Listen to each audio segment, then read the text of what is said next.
திபுதிபுவென களத்தில் இறங்கிய சுமார் 300 போலீசார் உயரதிகாரிகளையும் சேர்த்து அதிர்ந்தது ஓஎம்ஆர் அருகேதான் அந்த வேட்டை இன்று காலை நடைபெற்றது. அடுத்த ஈசிஆரா, சென்னையில் மற்ற முக்கிய இடங்களா என்றும் பேசப்படுகிறது. காலை 6 மணிங்க சுமார் 250 போலீசார் உயரதிகாரிகள்லாம் ஒரு பக்கம் கண்காணித்துக் கொண்டிருக்க, மீதம் களத்தில் இறங்குகிறார்கள் போலீசார். யாருடைய தலைமையில் அப்படின்னா, துணை ஆணையர் திரு கார்த்திகேயன் அவர்களுடைய தலைமையில் பள்ளிக்கரணை போலீசார், ஒரு அசிஸ்டன்ட் கமிஷனர், 4 இன்ஸ்பெக்டர், 15 சப் இன்ஸ்பெக்டர்கள், பெண் போலீஸ் இப்படியாக களத்தில் குவிந்திருக்கிறார்கள். ஒட்டுமொத்தமா ஒரு 300 பேர் இருக்கலாம். களத்தில் இறங்கி சோதனை நடத்தியவர்கள் ஒரு 250 பேர், மீதமுள்ளவர்கள் மேற்பார்வையிலும் சுற்றி பாதுகாப்பிலும் நின்று கொண்டிருக்கிறார்கள். எங்க நடந்தது அப்படின்னா, ஓஎம்ஆர் அருகில் சென்னை பெரும்பாக்கம் தமிழ்நாடு நகர்ப்புற வாழ்விட மேம்பாட்டு வாரிய குடியிருப்பில் இந்த சோதனையானது நடைபெற்றது. அங்க மொத்தம் 115 பிளாக்குகள் இருக்கு. ஒவ்வொரு பிளாக்லையும் 93 வீடுகள். அப்படி பார்த்தா சுமார் 1 லட்சம் மக்கள் அங்கே வசிக்கிறார்கள்.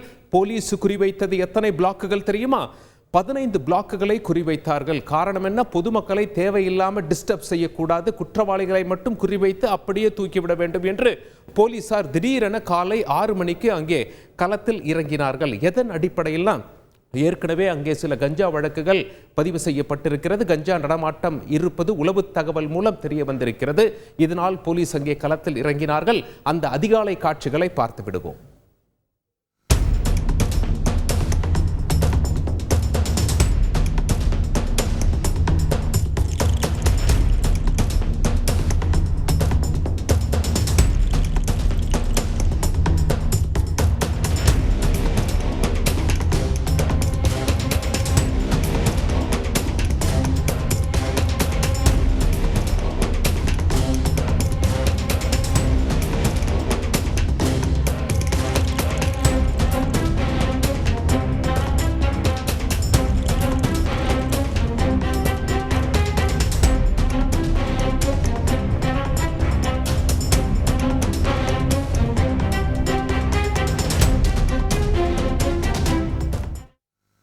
பொதுமக்கள் இதற்கு மிகப்பெரிய வரவேற்பை தெரிவித்துள்ளார்கள். மீண்டும் மீண்டும் போலீஸ் இது போன்ற ரெய்டுகளை நடத்த வேண்டும் என சொல்லியிருக்கிறார்கள்.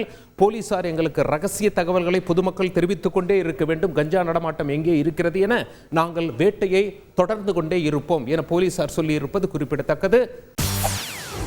செய்திகளை உடனுக்குடன் தெரிந்து கொள்ள உடனே சப்ஸ்கிரைப் பண்ணுங்க.